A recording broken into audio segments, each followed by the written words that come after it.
ayun naman guys, magmi-mini vlog muna tayo ngayon. Wala muna tayong special at wala muna tayong long vlog.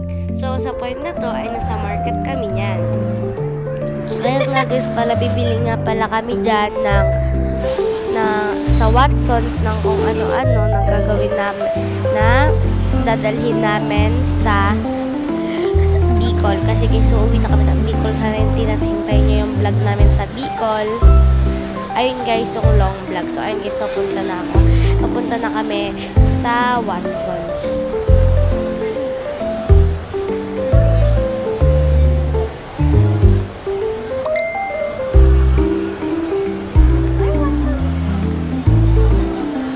At ayun na nga guys, malapit na kami sa Watsons. At ayun na nga, nasa Watsons na nga kami niyan. At naghahanap-hanap na kami ni Mama ng aming mabibili.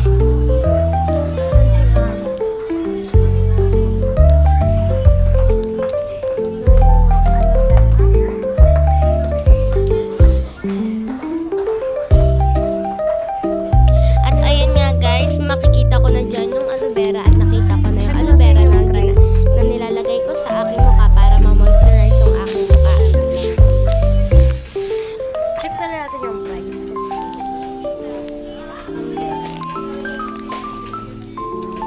Ayun nga guys, nagtitingin-tingin pa niya si Mama ng belo.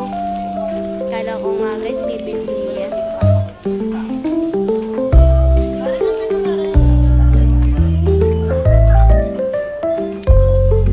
At guys, sa point na nga to, may nakita ko ditong hand cream tester. Kaya nga guys, tines ko pababangon. Bala ko sana bilhin kaso pinigilan ako ni Mama. Ha ha ha.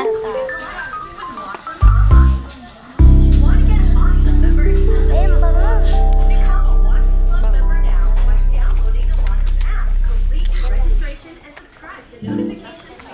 At ayan nga guys, pinukuha ko ni Papa ng panty liner. Sabi ko, ano ba yan? Si Mama na nga pala kumuha ka, nagreklamo ako dyan. Ayan nga guys, manghihingi nga pala ako ng basket sa punto na yan. Sabi ni ate, yung ano na nga, yung shopping bag na nga lang kasi hindi na available yung basket. Kaya ayan guys, kumuha din si Mama dyan ng conditioner namin pauwi ng Bicol. Sorry guys, kasi bulol-bulol ako. First time ko lang kasi mag-voice record at kinakabahan ako.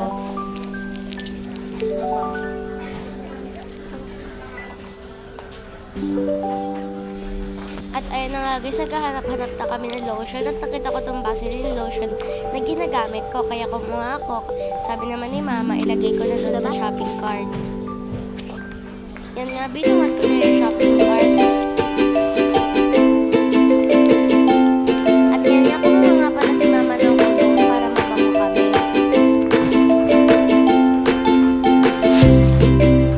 Ito nga guys, mamimili si Mama kung anong bibili niya. Toothbrush. Para kapalitan yung toothbrush namin. Kasi uwi kami ng Bicol. Diba?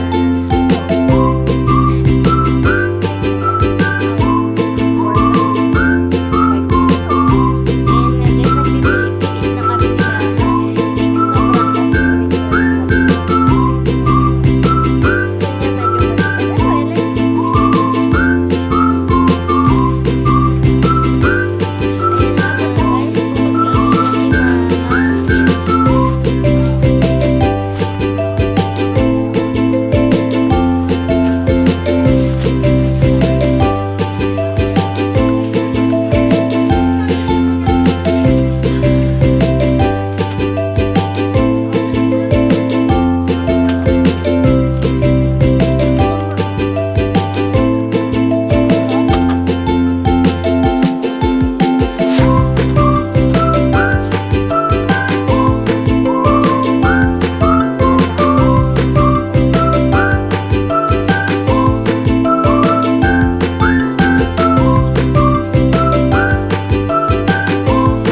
mama, kunin ko na nga lang yung gusto ko. At ayun guys, pauwi na kami. Time-lapse na lang ni mama para mabilis.